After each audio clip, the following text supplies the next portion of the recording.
Alors, donc, nous en étions, nous lisons de manière continue, comme nous l'avons fait les années précédentes, un livre biblique en entier. L'année dernière, nous avions lu le livre d'Isaïe,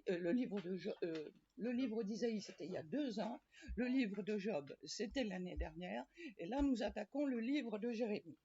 Alors, le grand intérêt de cet exercice que nous faisons ensemble, c'est que nous avons chacun notre Bible, et nos Bibles essayent de rendre accessible un texte qui quelquefois peut paraître obscur, confus, et ils essayent, chacun à sa manière, de le mettre en bon français pour que ce soit compréhensible. Mais en faisant cet exercice de traduction, très souvent, du coup, ils font disparaître la signification profonde des mots en hébreu. Et c'est là l'intérêt, et d'ailleurs c'est ce que nous allons voir tout de suite. Et nous en étions restés, si vous voulez, avec cette idée. Je récapitule pour ceux qui arrivent pour la première fois. Il y a eu la vocation de Jérémie au chapitre 1, où Dieu dit à Jérémie, je mets mes paroles dans ta bouche. Autrement dit, je te fais confiance. Peut-être que tu vas déformer mes paroles parce que le langage que tu utiliseras ne sera peut-être pas le bon, mais Dieu fait confiance. Donc vous voyez ce premier axe du livre de Jérémie, Dieu fait confiance à Jérémie. Alors, il ne lui donne pas de mode d'emploi, donc à Jérémie de se débrouiller. Et nous avons commencé dès le chapitre 2. Ainsi parle le Seigneur, je te rappelle l'amour qui nous liait, et pour bien montrer cet amour, eh bien, il emploie la comparaison avec le temps des fiançailles. Dans la Tob, au verset 2, je te rappelle l'amour du temps de ta jeunesse, ton amour de jeune marié, tu me suivais au désert. Donc, rappel de ce lien affectueux entre Dieu et son peuple. Et nous allons continuer à écouter le discours de Dieu que Jérémie transmet. Ainsi parle le Seigneur. Et nous commençons aujourd'hui au chapitre 2, au verset 4. Écoutez la parole du Seigneur, vous, la communauté de Jacob, donc vous tous Israël. Écoutez toutes les familles de la communauté d'Israël, et ainsi parle le Seigneur. Et vous avez dans la Tob, la traduction œcuménique de la Bible, en quoi vos pères m'ont-ils trouvé en défaut? Alors nous allons voir précisément ce que ça veut dire. D'une part, je vous fais remarquer qu'il est question de vos pères, pour bien montrer que nous sommes une chaîne de générations et que nous sommes à chaque fois les héritiers d'une transmission. Et par conséquent, c'est très important de montrer que nous sommes à l'intérieur d'une histoire. Si nous sommes ici ce soir, c'est parce qu'il y a une histoire derrière nous et des gens qui nous ont transmis quelque chose. Donc vous avez ce petit détail, vous voyez, c'est ce qu'on appelle des mots-outils, les adjectifs, voilà. En quoi vos pères m'ont-ils trouvé en défaut? Oui, c'est ça. En quoi vos pères m'ont-ils trouvé injuste? Alors, nous allons voir ce que ce mot veut dire, injuste, traduit dans la Bible de Jérusalem, dans la Tob, en quoi vos pères m'ont-ils trouvé en défaut, en quoi je manquais quelque chose. Vous savez, faire défaut, ça veut dire rater quelque chose, manquer quelque chose. Or, le terme précis en hébreu qui est utilisé, c'est un terme qui signifie aussi, qui signifie en premier l'injustice. Mais de quelle injustice s'agit-il? Eh bien, tout simplement, l'injustice dans la manière de tromper quand on pèse quelque chose. Et pour vous donner un exemple, par exemple, tu n'auras pas dans ton sac 2 poids différents, 2 boisseaux différents, 2 manières de peser différentes. Autrement dit, tu n'auras pas une balance juste et puis une balance fausse. Vous voyez, comme quoi, à cette époque-là, ça existait déjà, les trafics sur le poids. le poids de la marchandise. Et par conséquent, tu n'auras pas dans ton sac deux poids différents. Tout homme qui fait cela commet une injustice, et c'est une abomination pour le Seigneur ton Dieu. Donc, l'injustice, c'est tromper sur la marchandise. Vous voyez ? Et par conséquent, il y a dans la langue hébraïque, comme je le répète à chaque fois, toujours un aspect concret. Tromper sur la marchandise. Le mot injustice est trop vague. Ça peut être, quand on parle d'une injustice, un élève peut se plaindre de ce qu'un professeur lui a fait une réflexion injuste. Mais là, c'est concret, c'est sur la marchandise. Autrement, et c'est très important au début de ce discours, parce que nous allons voir toute la suite du discours. Est-ce que vous avez manqué de quelque chose, dit Dieu, en pensant à son peuple? Et il va développer et il va expliquer. Alors, pourquoi est-ce que vos pères donc m'ont trouvé, en quoi vos pères sont fâchés contre moi d'une certaine manière, pour qu'ils se soient éloignés de moi. Donc nous savons déjà que cette communauté d'Israël elle est en crise parce qu'elle s'est éloignée de Dieu. Donc vous voyez, c'est très intéressant parce que on gémit tous les jours en disant qu'on est dans un monde qui n'est plus chrétien. Et ben voilà, nous en avons une réalité ici qui est représentée. Et ce qui est intéressant, c'est que on nous dit, alors je vous lis encore la traduction que j'ai sous les yeux, ils ont couru après des riens et les voilà réduits à rien. Qu'est-ce qu'il y a derrière ce mot rien en hébreu? Il y a quelque chose, il y a une image réelle. Ils ont couru après, le terme qui est employé, c'est qui décrit la vapeur qui sort de votre souffle. Vous savez, quand il fait froid, on voit très bien qu'on a la vapeur qui sort de... Bon, autrement dit, c'est la vapeur, le souffle, l'haleine, c'est-à-dire quelque chose que l'on ne peut absolument pas saisir avec ses mains. Quelque chose d'insaisissable. Et ce qui est insaisissable, vous voyez, c'est ce souffle qui passe à travers mes lèvres. Donc, courir après des riens, courir après le vide. Alors, très souvent, ce mot est traduit par vanité. Alors, effectivement, en français, vous avez le mot vanité. Mais alors, nous, tout de suite, on pense, oui, il est vaniteux, elle est vaniteuse, on pense vanité, vaniteux, etc. Et on oublie qu'il y a l'adjectif en vain. Enfin, vous vous souvenez, dans le livre de Job, on avait cet adverbe, est-ce pour rien, est-ce en vain que Job craint Dieu, ce que Satan demandait à Job. Et par conséquent, nous avons ici quelque chose qui est intéressant. Ils ont couru après une illusion, après quelque chose d'insaisissable, et donc les voilà réduits effectivement au néant. Et par conséquent, le verbe qui est employé signifie devenir vide. Voyez, devenir vide. Et c'est très intéressant de voir que nous avons cette idée justement de néant. Alors que, si vous voulez, c'est courir après quelque chose qui n'a pas de consistance. Et c'est quelque chose qui revient très souvent, courir après l'illusion, courir après le vide, mais vous voyez cette idée de ne pas pouvoir saisir quelque chose. Et par conséquent, nous avons ensuite tout le rappel des bienfaits de Dieu et le reproche que fait Dieu. Ils n'ont pas dit où est le Seigneur qui nous a fait monter du pays d'Égypte. Et donc, le reproche que Dieu fait, c'est ils ne se sont pas posé la question de savoir mais que fait le Seigneur. Et du coup, c'est l'occasion de rappeler ce que le Seigneur a fait. Le Seigneur qui nous a fait monter du pays d'Égypte, qui fut notre guide au désert. Donc, vous voyez tout de suite, c'est pour ceux qui lisent ce texte et qui l'entendent à l'époque dans la prédication de Jérémie, c'est tout de suite l'axe même de la foi d'Israël, le Seigneur nous a fait sortir d'Égypte et nous sommes un peuple. Et puis, en fait, qu'est-ce que Dieu reproche?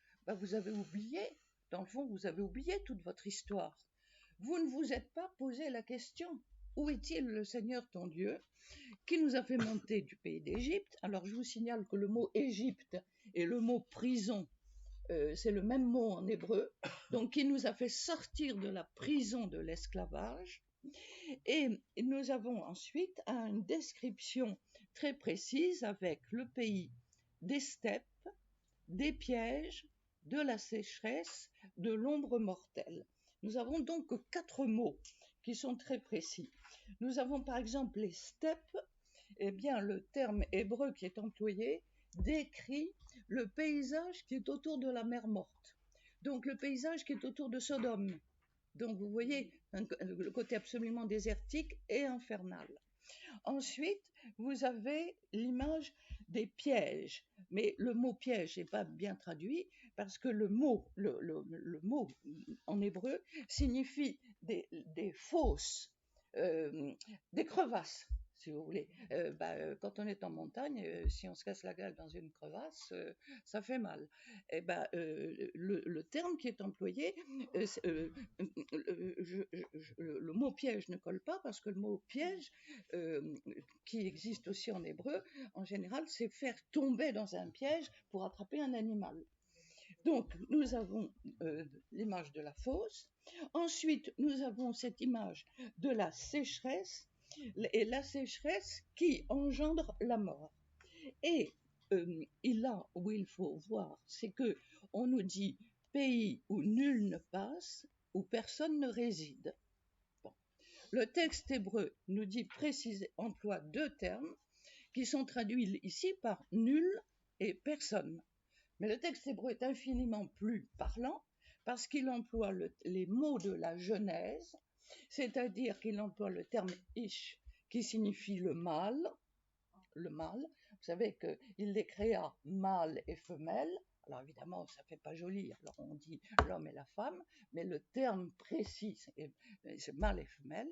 Donc on a le premier terme, le mâle, et volontairement le terme ish qui renvoie forcément à la Genèse. Et nous avons le deuxième terme, nous avons Adam, l'homme, qui est modelé, qui a été modelé avec la terre. Donc nous avons ici, vous voyez, ce que la traduction efface. Mais ce qui est très important pour nous, c'est que nous avons le rappel de la création. Et aussitôt après, donc le pays là où la personne ne peut pas vivre, alors que en employant ce terme Ish et Adam, on est renvoyé à la création, et on est envoyé à la création où l'homme doit vivre. Et il doit vivre dans un jardin extraordinaire, et Dieu lui a donné la maîtrise sur les animaux, sur le jardin, sur le monde. Eh bien, ici, c'est un endroit où on ne peut pas vivre, et vous avez tout de suite après le verset 7, « Je vous ai fait entrer au pays des vergers ». Et le pays des vergers, eh bien, le terme en hébreu, c'est le Carmel, le Carmel, le mont Carmel. Ça nous rappelle, avec tout l'apport qu'il y a derrière du mot Carmel, mais surtout le problème du verger, c'est que c'est évidemment le rappel avec je vous ai fait entrer au pays des vergers pour que vous en goûtiez les fruits et la beauté. Alors le texte hébreu dit précisément pour que vous mangiez les fruits. Et par conséquent, vous voyez à quel point en arrière-plan, il y a tout le récit de la Genèse qui est là. Et c'est extrêmement précis parce que on retrouve là, vous voyez, pour faire joli dans la traduction, on dit goûter. Mais le terme précis, c'est manger. Et nous avons effectivement dans la Genèse, au chapitre 3, au verset 6, la femme vit que l'arbre était bon à manger, séduisant à regarder, elle en prit un fruit dont elle mangea et qu'elle donna à son mari. Donc il y a derrière tous ces mots, il y a derrière, en arrière-plan, ce récit de la Genèse. Et ensuite, mais en y pénétrant, vous avez souillé mon pays, et ce verbe souiller est un terme qui est très fort. La bonne traduction, c'est vous avez pollué. Et pollué dans tous les sens du terme, et en hébreu en particulier, pollué sexuellement. Donc c'est un terme très fort, très violent. Vous avez souillé et mon patrimoine, mais le terme patrimoine est tout à fait malvenu parce que le terme précis, vous avez souillé mon héritage. Et le terme d'héritage est très important parce que c'est quelque chose, cette création qui nous a été donnée et qui est vraiment reçue comme un héritage et comme un don de Dieu transmis à travers les générations. Donc vous voyez, vous avez ici toute une superposition de sens qui est tout à fait extraordinaire. Vous avez une lecture au premier degré, puis une lecture au deuxième degré, en ayant toutes les réminiscences des textes dans la tête. Et ensuite, et vous avez fait de mon héritage une horreur, c'est-à-dire un endroit mortel, un endroit où on ne peut pas vivre. Donc c'est véritablement décrire la négation du plan de Dieu qui veut la vie dans le paradis terrestre. Et donc c'est très intéressant de voir comment il y a tous ces mots derrière. Est-ce qu'il y a des questions là-dessus? Par deux fois, on a l'interrogation où est Yahvé. Oui. Parce que les prêtres ensuite. Oui, alors ça on va le voir après. Oui. Yahvé. Ça représente quoi? La recherche de Yahvé par Israël, c'est ça? Oui. Ils ont abandonné cette recherche. Quoi, Dieu dit, vous m'avez abandonné. En fait, c'est le reproche. Là, c'est Dieu qui parle. Et le reproche qu'il fait à son peuple, vous ne vous êtes pas posé la question de savoir pourquoi ça va mal. Vous vivez votre... Et d'ailleurs, on verra ça plus loin dans le livre de Jérémie, ça va être tout le thème du livre de Jérémie. Vous vous imaginez qu'il y a comme ça un Dieu tout-puissant qui va faire un miracle au moment où vous le demandez. Ça va être ça, la grande interrogation. Et vous voyez que... et justement, nous allons voir les reproches que Dieu fait. Il y a les prêtres. Alors, les prêtres ne disent pas où est le Seigneur. Et les prêtres, ce sont ceux qui assurent le culte au temple de Jérusalem. Donc, c'est eux qui assurent la liturgie, qui assurent justement, tout. Hein, c'est ça. Bon. Il y a les prêtres autour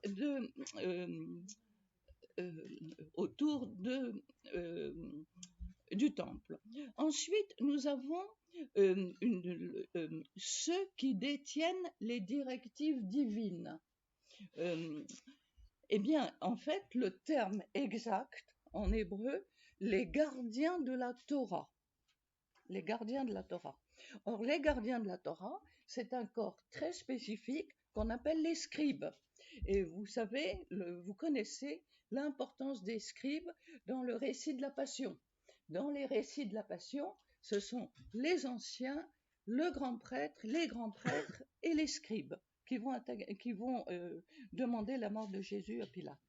Et par conséquent, les scribes, ce sont les énarques de l'époque qui administrent et qui font les règles. Et ce qui est intéressant, vous voyez, c'est qu'on nous précise bien les gardiens de la Torah. Disons les gardiens du dogme. C'est la congrégation pour la doctrine de la foi. Vous voyez. Bon. Mais et ensuite, vous avez les pasteurs. Alors, les pasteurs, c'est très intéressant. En fait, ce sont les rois.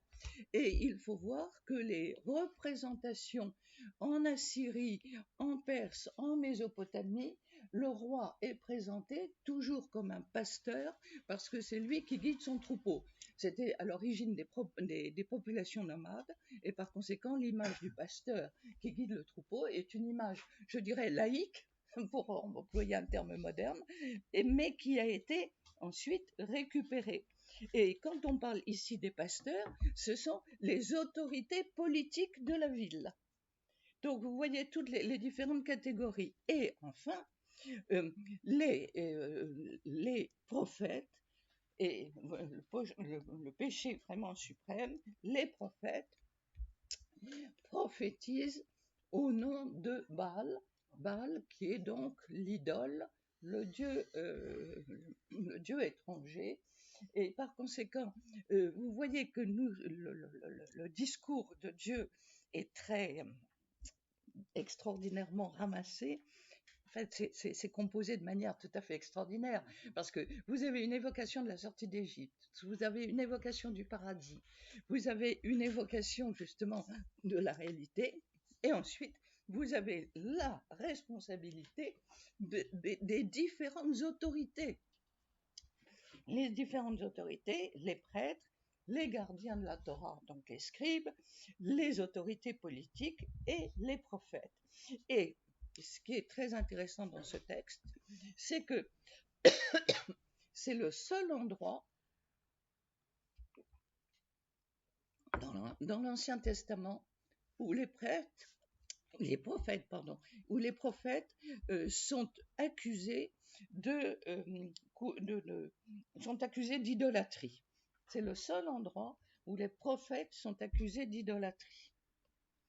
Donc, vous voyez que nous avons le problème de la responsabilité, justement, de toutes ces autorités. Et si bien que nous allons entrer dans une deuxième période, à partir du verset 9, aussi vais-je encore plaider contre vous.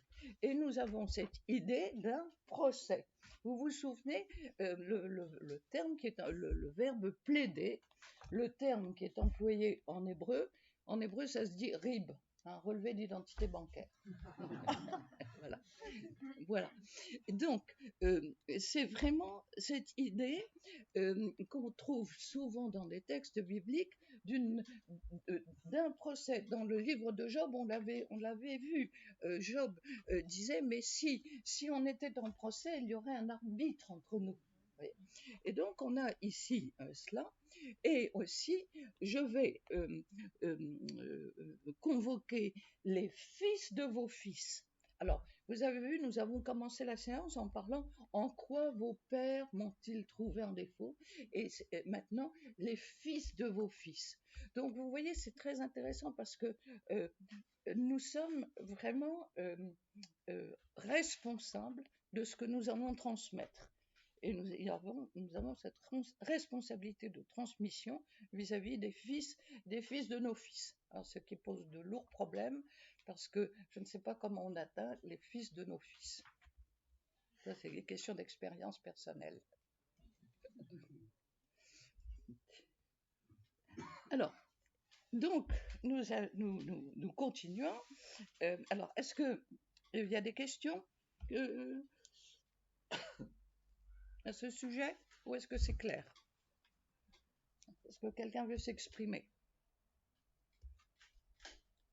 C'est quand même, comment dire, je n'ai pas très bien compris non plus où est Yahweh. Mais que fait-il? C'est ça la grande question.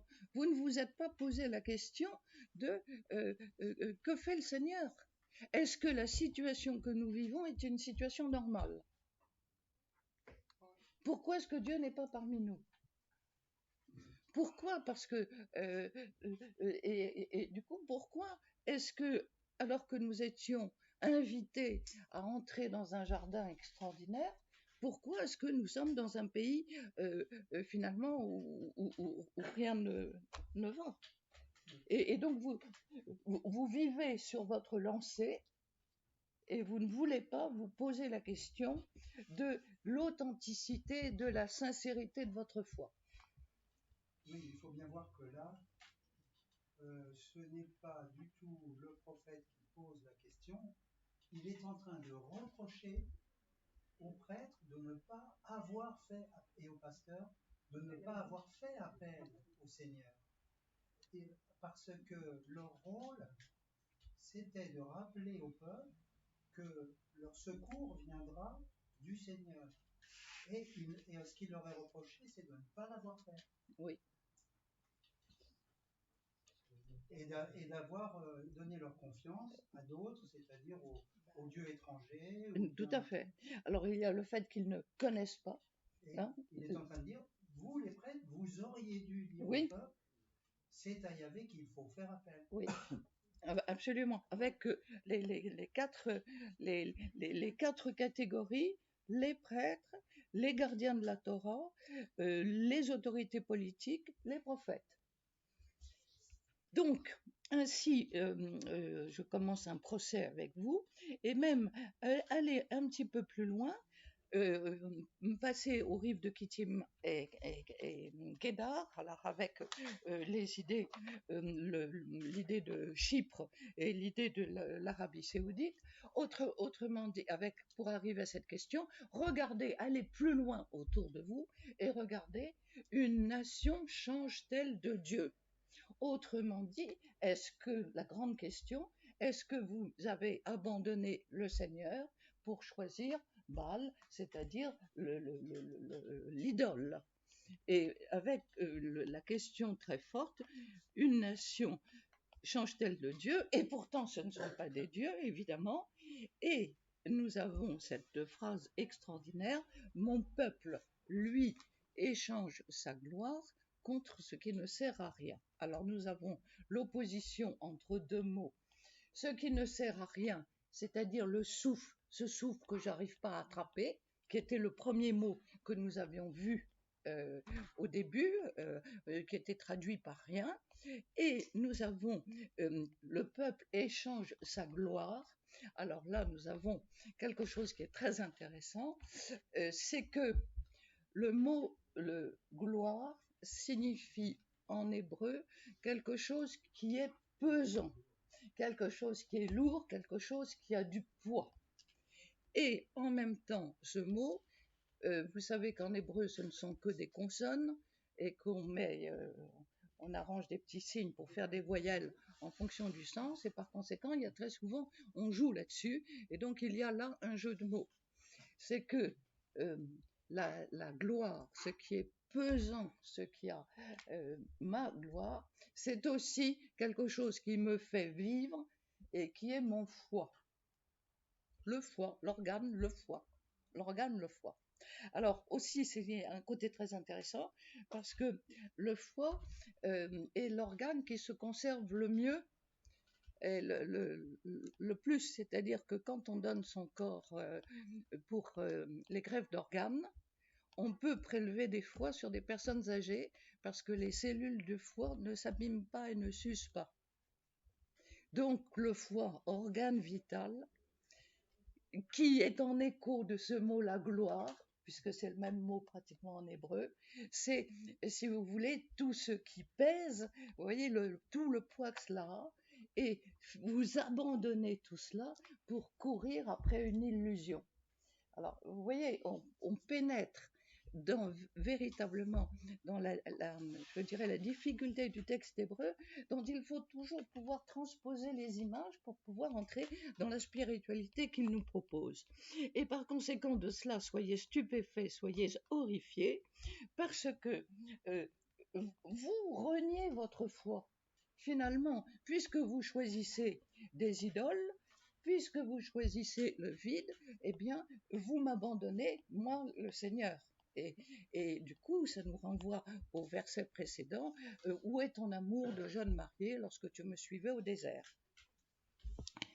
Alors, il est double le méfait commis par mon peuple, il m'abandonne, moi, la source d'eau vive, et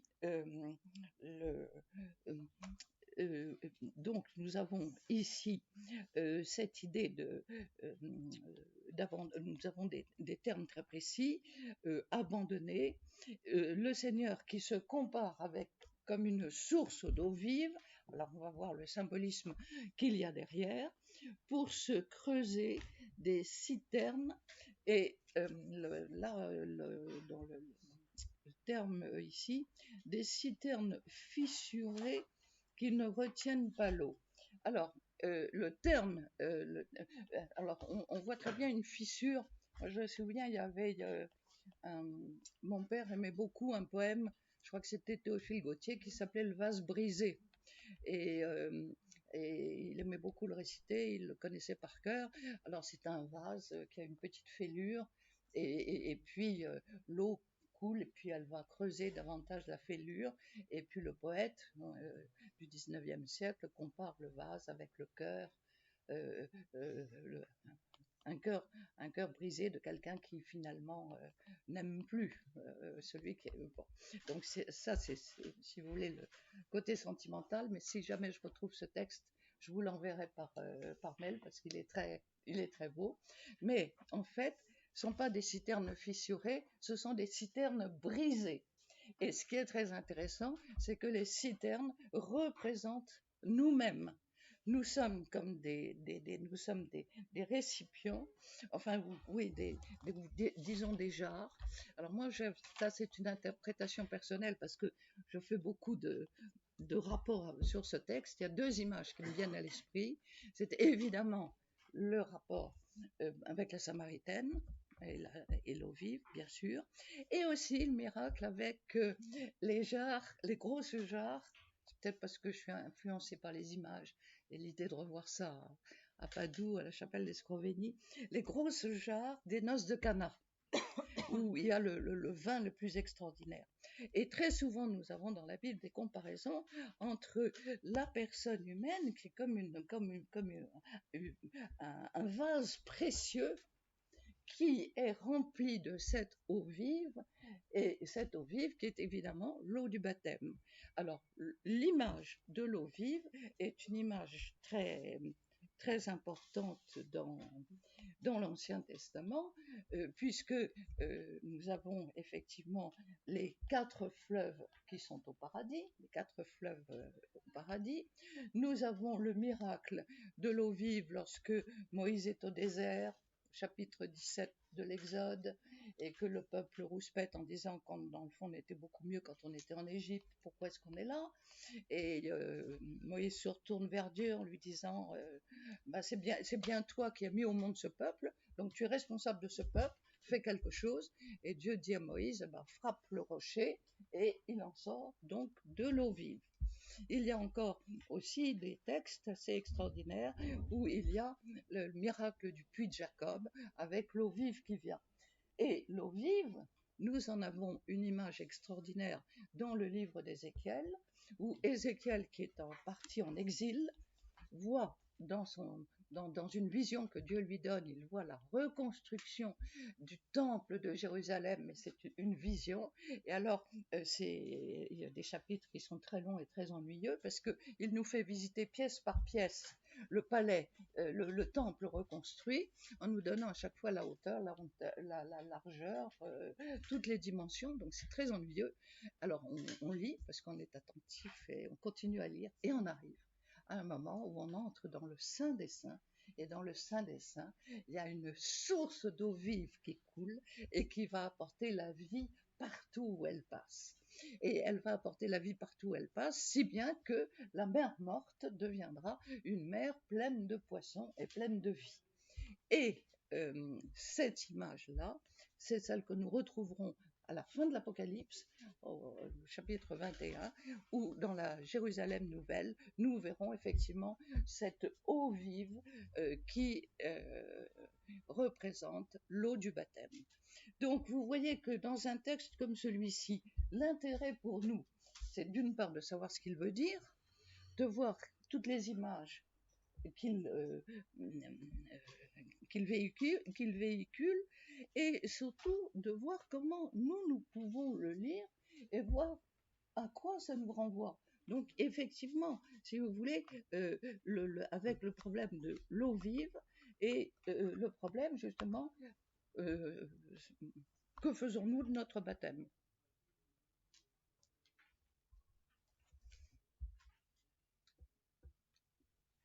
Des questions? Les citernes lézardées qui ne tiennent pas l'eau. C'est ça. Les citernes lézardées qui ne tiennent pas l'eau, ça fait aussi penser aux vieilles outres. Oui. Les vieilles outres dans lesquelles on ne peut pas mettre le vin nouveau parce qu'elles éclatent. Et sur quelle référence, Yves Et sur quelle référence? C'est moi la référence pour l'instant.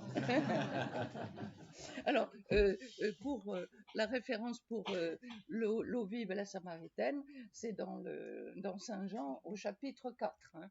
Vous vous souvenez de cet épisode avec la Samaritaine. Comment est-ce que toi, un juif, tu oses me demander à boire à moi une Samaritaine? Ensuite, Jésus qui lui propose l'eau vive, oui, mais tu n'as rien pour puiser. Et puis, elle finit par dire, oui, je sais, il y aura un Messie qui viendra, etc. Et chose extraordinaire, c'est à cette femme qui a eu cinq hommes dans sa vie, il y en a un sixième. Bon, eh bien, c'est à cette femme qui est une étrangère, qui vient en secret à l'heure où seuls les chiens et les Français se baladent dans les villages espagnols pour aller à la source à l'heure du déjeuner. Eh bien, c'est à ce moment-là que Jésus lui dit, eh bien, je le suis, moi qui te parle. Donc Jésus révèle son identité en premier à une femme qui est une étrangère et qui est une femme de mauvaise vie, comme on dit. Voilà. Donc nous avons ici, si vous voulez, moi la source d'eau vive et cette image des citernes lézardées, fissurées, mais le terme précis, c'est des citernes brisées, vous voyez, cassées, avec cette idée justement beaucoup plus forte, parce que lézardé, brisé, bon, ça contient quand même un petit peu d'eau. Et alors aussi, ce qui est très intéressant, c'est que du coup, ça fait de l'eau saumâtre. Et donc, il y a l'opposition entre l'eau saumâtre, glauque, qui sent très mauvais, et l'eau vive. Vous voyez, bon. En montagne, il y a un endroit, il y a une cascade absolument extraordinaire, ce qui est pour moi l'image de l'eau vive, et puis juste à côté, il y a une petite mare où il y a des têtards. Alors, bon. Donc on a l'opposition entre les deux. Alors, on continue. Israël est-il un esclave qui est né dans la servitude? Et évidemment, ça nous renvoie au mystère de la sortie d'Égypte. Un esclave né dans la servitude, alors que l'homme a été créé libre. Et par conséquent, nous avons ici pourquoi devient-il une proie? Alors là encore, le terme n'est pas bon parce qu'une proie, Michel Dujardin sera d'accord avec moi, une proie, c'est à la chasse. Vous cherchez votre proie. Bon. Tandis que là, c'est beaucoup plus grave, parce que c'est le pillage, le ravage, la destruction, et c'est le butin. C'est-à-dire que c'est pas du tout la proie dans l'image de la chasse, c'est au contraire, mais c'est un terme extrêmement fort, avec cette idée de destruction totale. Pourquoi est-il destiné, dans le fond, va-t-il connaître un tel gâchis et une telle destruction? Et ensuite, nous avons l'image du rugissement des jeunes lions. Alors, l'image du rugissement, c'est très intéressant. Très intéressant, c'est vraiment le verbe rugir. Et vous savez que dans le psaume 22, qui est le psaume du vendredi saint, mon Dieu, pourquoi m'as-tu abandonné? Les paroles que je rugis. Et c'est très intéressant parce que vous voyez cette réalité-là de rugir, comme de hurler, comme de pleurer, exprime justement le moment où l'on est tellement submergé par la douleur, qu'elle soit physique ou qu'elle soit morale, qu'on ne peut plus rien dire, et par conséquent, c'est la force animale qui vous fait prononcer quelque chose. Et ce qui est très intéressant, c'est que ce langage inarticulé fait partie du langage que Dieu comprend. De la même manière que Dieu comprend le langage des larmes, eh bien Dieu comprend le langage de la partie animale qui est en nous et qui n'a plus la possibilité de s'exprimer par le langage. Donc vous voyez, c'est dans l'extraordinaire richesse du livre de Jérémie, parce que nous avons vu au début, au moment de la vocation de Jérémie, je mets mes paroles dans ta bouche. Donc, je te fais confiance, je te donne le langage pour t'exprimer. Et puis, là, nous avons cette image du rugissement et cette image des jeunes lions. Les jeunes lions qui, évidemment, c'est une allusion aux troupes ennemies qui vont attaquer Jérusalem. Et nous avons une allusion avec les villes incendiées vidées de leurs habitants, donc un écho de guerre derrière, et même les gens de Memphis, qui est au sud du Caire et qui a été pendant un moment la capitale de l'Égypte au temps d'une dynastie, et Daphné, qui a été prise par les Assyriens et les Perses, où il y avait des colonies juives. Et c'est ça ce qui est intéressant, c'est de savoir que dans ces deux villes, il y avait des colonies juives. Et alors, une chose qui est très intéressante, c'est que si vous voulez, dans l'histoire du texte de Jérémie, qui pose beaucoup de problèmes, parce qu'il y a eu plusieurs interprétations pour savoir comment ce texte était arrivé jusqu'à nous. En fait, on a découvert dans les manuscrits de Qumran des manuscrits, enfin des fragments de manuscrits en hébreu et en grec. Et par conséquent, l'édition que nous avons sous les yeux, il y a des versets qui ont été traduits du grec ou traduits quelquefois de l'hébreu en fonction de la composition du texte selon la manière dont on voyait par rapport au style. Et par conséquent, on a ici les exégètes extrêmement qualifiés pensent que ce verset 16 est un verset intrusif, c'est le terme exact, est un verset intrusif qui aurait été rajouté après, parce qu'il rompt la logique. Alors, effectivement, si vous mettez ce verset 16 entre parenthèses, vous avez donc les villes sont incendiées, vidées de leurs habitants. Qu'est-ce qui te vaut cela? Vous voyez, avec tout de suite la question, qu'est-ce qui te vaut cela, sinon d'avoir abandonné le Seigneur ton Dieu au temps où il était ton guide sur la route? Et maintenant, qu'est-ce qui t'attire? Et la grande controverse qui est là, avec les idées de l'Égypte, l'étendard russe, la Syrie, le fleuve, eh bien, c'est l'attrait des puissances environnantes avec lesquelles ce serait intéressant de s'allier pour pouvoir tenir le coup. Israël est coincé entre deux superpuissances. C'est l'Ukraine, quoi. C'est l'Ukraine qui est coincée entre la Russie et le reste. Et par conséquent, les hommes politiques de cette époque-là disent, mais dans le fond, il faut s'allier. Soit avec l'Égypte, ça a été la grande tentation, soit avec la Syrie. Il faut s'allier pour pouvoir tenir le coup. Et la tentation de l'alliance avec l'Égypte a été très forte. Or, le problème, c'est que faire un traité d'alliance avec une puissance étrangère veut dire reconnaître ses dieux. Donc, partager le culte. Ce qui ne gênait pas les autres nations qui étaient habituées à un polythéisme général, alors que la grande originalité d'Israël, le Seigneur notre Dieu est l'unique Seigneur, tu aimeras le Seigneur ton Dieu, l'unique Seigneur. Et par conséquent, il y a cette opposition qui est tout à fait dramatique sur le problème des alliances et le problème justement du partage avec les autres divinités. Et c'est cela ce qui est ici au cœur de la question.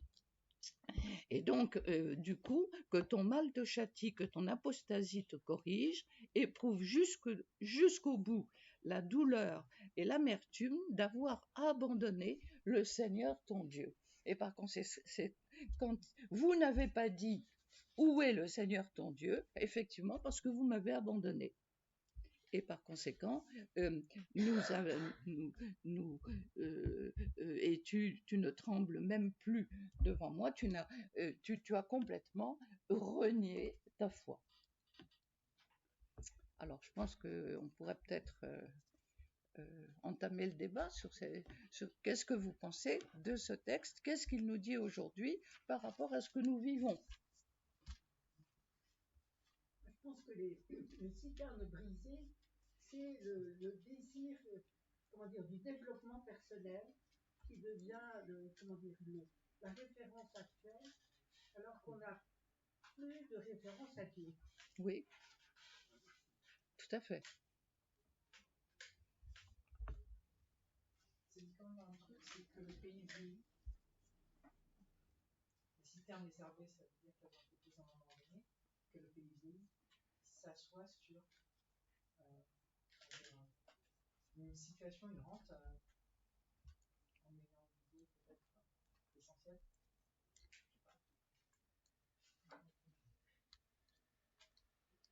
Avez-vous des idées? Est-ce que vous voyez les images que cela représente? Y a-t-il pas un lien avec les citernes du désert, qui naturellement sont des excavations qui peuvent être servir de prison? Un peu plus fort. Oui.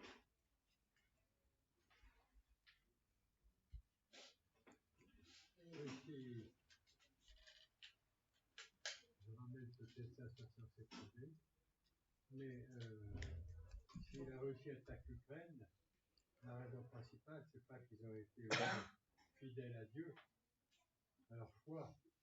Malheureusement, la fidélité à Dieu, c'est une question fondamentale, mais les malheurs qui arrivent, qui n'arrivent pas parce qu'on n'est pas fidèle à Dieu. Là, ça fait porter la responsabilité sur Israël. Mais oui, mais c'est bien ça le problème, si vous voulez, c'est ce qui est intéressant dans ces textes-là, la grande différence par rapport à l'année dernière. L'année dernière, l'histoire du livre de Job, Job était un personnage de fiction. Hein. Là, on est incarné dans l'histoire. Et si nous refusons de voir le problème de l'incarnation dans l'histoire, nous risquons de transformer notre foi en une mythologie. Dieu vit au milieu de son peuple. Et qu'est-ce que l'Église? Si c'était la continuation, à travers le mystère du Christ, de cette révélation avec la responsabilité que chacun d'entre nous porte au sein de l'Église. Et je pense que c'est d'autant plus important en ce moment de le rappeler qu'il y a le synode à Rome. Ça rejoint un peu une conclusion qu'on peut tirer l'an dernier d'études de Job. La conclusion de l'étude de Job, c'est que l'homme n'aura jamais d'explication de la cause du mal. C'est ça. Mais que, par contre, la dignité de l'homme, c'est de savoir comment il gère, comment se comporte-t-il face au mal. Enfin, pour moi, c'est la conclusion que j'en ai tirée. C'est ça, notre dignité d'homme, c'est de savoir comment nous gérons le mal extérieur à nous, qui nous est appelé, de notre propre mal. Hein. Comment nous gérons ça? Et là, je trouve que c'est ça, c'est l'interpellation de Dieu au peuple d'Israël. Tout à fait, oui. Avec le rappel, encore une fois, si vous voulez, le rappel de la Genèse. il y avait un programme, Dieu avait un programme de bonheur et de sainteté pour l'homme, avec cette image des fruits, le verger, vous voyez, il fait allusion au verger avec des fruits, et puis maintenant vous êtes dans un pays de mort, hein, mais un pays vraiment où il y a la description du désert, avec tous les dangers que cela comporte, et puis description du danger de la guerre qui apparaît là. Mais ça fait aussi appel à la notion de responsabilité collective qui doit être chère à Marie-Jeanne. Parce que c'est vrai que là, il est moins question d'une responsabilité individuelle. Bien sûr, la collectivité, elle est faite d'une somme d'individualités. Mais globalement, là, c'est un reproche collectif. Tout Ça à veut fait. dire que vous Oui. avez une responsabilité Oui. collective. Oui, d'ailleurs, c'est bien dit, les gardiens de la Torah, les rois, les prêtres, les prophètes. Oui, mais après, on peut imaginer qu'au-delà des gardiens de la Torah, des prêtres, des autorités politiques, c'est chaque individu, en fait. Si on parle de nous, c'est chacun d'entre nous, en fait. On a une responsabilité. Pour eux, c'était chacun du peuple d'Israël. C'est quand même de la géopolitique. On a là, ce sont les autorités, les énarques, vous les avez cités, mais les parlementaires, l'Europe, tout un. Oui, je suis d'accord avec vous. La seule chose, c'est que je me dis, il y a quand même un danger souvent de faire reporter la responsabilité sur les autres. C'est facile de dire c'est la faute du gouvernement, c'est la faute de ceci, c'est la faute de ça, c'est la faute de l'Église. Mais en fait, moi, ce qui m'apparaît encore plus dans ce que vous dites que par le texte, c'est au-delà de ça, on a chacun notre responsabilité. En fait, elle rejoint une responsabilité collective. En fait, c'est nous qui élisons, voilà. Donc, voilà. Oui. Par défaut ou autre chose. Mais il y a une interpellation à ce niveau-là, je pense. Justement, la référence à l'eau vive nous interroge en tant que baptisés. Hein? Oui. D'autre part, je voulais dire que dans notre contexte historique actuel, la perte du spirituel qui est remplacée par une société de consommation où l'argent est roi, où l'économie prime sur l'homme. Bien sûr, c'est ce que Geneviève disait d'ailleurs. Et puis moi, ce qui me frappe, c'est que comme il n'y a plus conscience des choses qui se font et qui ne se font pas, alors on fait des lois pour dire qu'il ne faut pas raconter des mensonges sur son voisin, il ne faut pas... Alors que ça devait être quelque chose, des choses qui soient naturelles. Il y a une morale naturelle qui n'existe plus. Alors on fait des lois pour dire voilà ce qui est défendu de faire et voilà ce qu'il faut faire. C'était des choses qui allaient de soi autrefois. La loi naturelle. Les 10 commandements, c'était déjà parce que ça n'avait plus de soi. Non, mais c'est quand même voilà. Ils sont veufs, ils sont mal. C'est ce que disait Christine. On s'est échappé très vite du programme de sainteté, de bonheur que le Seigneur nous a foulé pour nous au paradis. Et c'est en ça que c'est de la responsabilité individuelle, même si c'est celle du peuple. Alors, le texte va toujours, vous voyez qu'on n'en est qu'au chapitre 2, et vous voyez à quel point ce texte est extraordinairement riche, surtout que nous allons ensuite entrer, mais c'est ce que nous n'allons pas commencer là ce soir, parce que nous allons ensuite trouver toujours une condamnation justement de tout l'ensemble du peuple à travers des images auxquelles nous ne sommes pas habitués, où nous allons voir un côté très cru très érotique dans le discours, avec cette image de la femme Jérusalem. Le peuple d'Israël va être pris à travers l'image de la femme qui a été la fiancée de Dieu, l'épouse de Dieu, et qui va devenir une femme infidèle dans la mesure où elle va participer au culte des idoles. Et par conséquent, la grande originalité justement du texte de Jérémie, ça va être de voir la manière dont il va interpeller la ville de Jérusalem, vue effectivement avec des comparaisons très violentes et qui sont tout à fait tout à fait contemporaine, parce que vu la manière dont on se sert du corps de la femme, eh bien, moi, on verra ça la semaine prochaine, le fait que Dieu compare l'attitude de Jérusalem à une chamelle en chaleur. Évidemment, on est étonné quand on tombe là-dessus dans le texte biblique, mais enfin, quand on voit la réalité dont le corps de la femme est traité, on comprend très bien la violence de ce texte. Alors, je pense qu'on va s'arrêter là parce que la suite, c'est trop long, trop compliqué. Et donc, il me semble qu'il y a beaucoup à dire et beaucoup à réfléchir sur ce texte d'aujourd'hui, où il y a une extraordinaire richesse entre l'évocation de la création, l'évocation en même temps de tout le parcours historique, et en même temps cette image de la sourde eau vive et la grande question dans quel état suis-je. Et la question que je me pose, c'est est-ce que je suis suffisamment solide pour tenir le coup et ne pas être une citerne brisée. Et rappelons-nous, le premier chapitre du livre de Jérémie, je fais de toi un rempart de bronze. Je suis avec toi pour te libérer. Et par conséquent, promesse de la grâce, et puis la réalité de ce que nous sommes. Bon. Eh bien, prions. Alors, oui.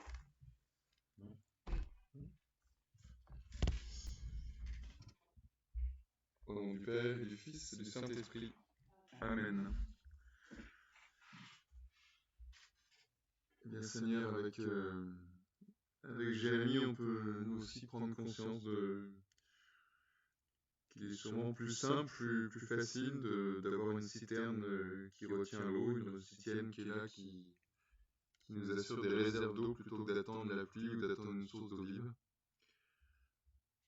C'est toujours plus tentant de vouloir maîtriser les choses par la technique, par des achats, par un compte en banque, par des alliances avec tel ou tel pays, plutôt que de vraiment s'abandonner à ta providence, de te faire confiance.